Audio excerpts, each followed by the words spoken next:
And Debbie is back with us from Synergy Credit Union. Debbie is a service representative supervisor. We've been talking about frauds and scams, Debbie, and one of the things that keeps coming up is too good to be true.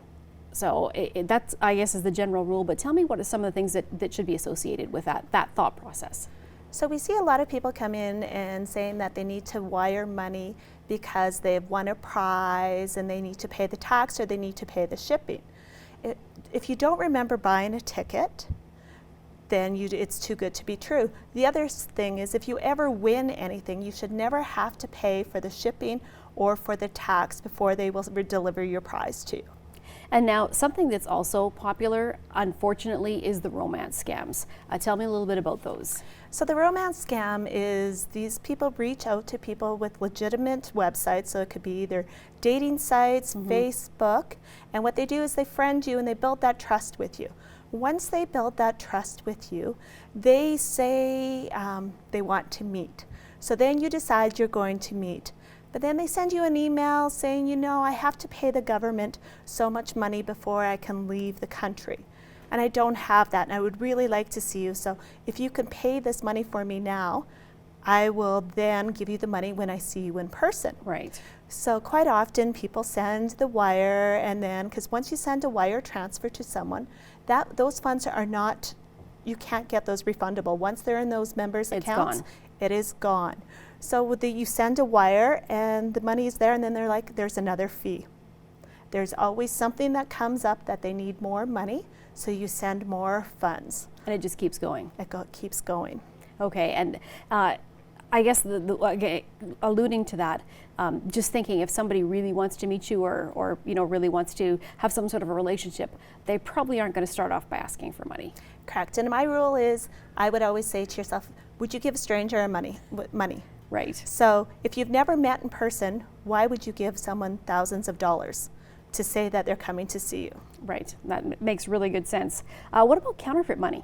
So counterfeit money we see quite often. So counterfeit money, the way you can spot it is it's paper. It's been made on paper. Now that we have our polymer notes, it's very noticeable. You can tear it and it's actually white. Okay. It's also usually the little strip that has like the 50s, the 10s or whatever is usually cut out. So the ones that were recently circulating was the 5 strip was cut out and was made into the counterfeit 50s. So the bill is usually shorter and it feels like paper. The coloring is a little off and you can tell by the strip. It says only $5 on a $50 bill. Okay. So we do have some equipment that does help detect it. And when we get a counterfeit bill, we keep that counterfeit bill. So you're out that money? Correct. Oh my goodness. We keep that money and we report it to the RCMP. Okay, and just lastly, Debbie, what are some red flags to look for and the general public should look for, just in general, when it comes to frauds and scams? So just in general, like I said, if it's too good to be true, that is one. Another one is if someone is buying something from you unseen, and they are sending you a check. Usually that check is counterfeit, and what they do ask for you is to send, usually it's overpayment. So they may buy something for you that you were only selling for $500 and they send you for a check for $2,000 and ask the remainder to be sent back. So those are the funds that once they're gone, they're gone. They're gone.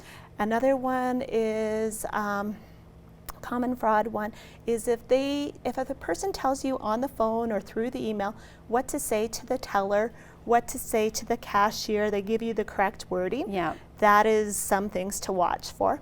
So definitely red flags for sure. Yes. Another red flag is anytime anyone asks for your personal information. Never give that out. Never give your personal information out. The other thing is your online banking.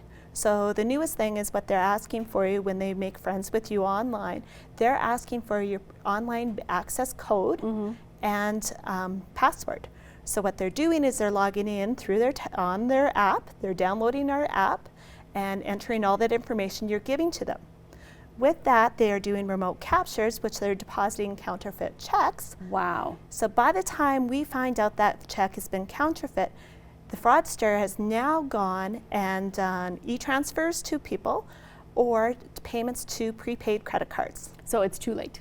It is too late. Well, Debbie, if anybody wants more information or they think they may be a victim, can they just come into the branch or call? They can come in. I recommend them to contact their financial institution and to the RCMP. We're always here to help them and to prevent people from getting scammed. Okay, great. Thank you for joining us today. Thank you.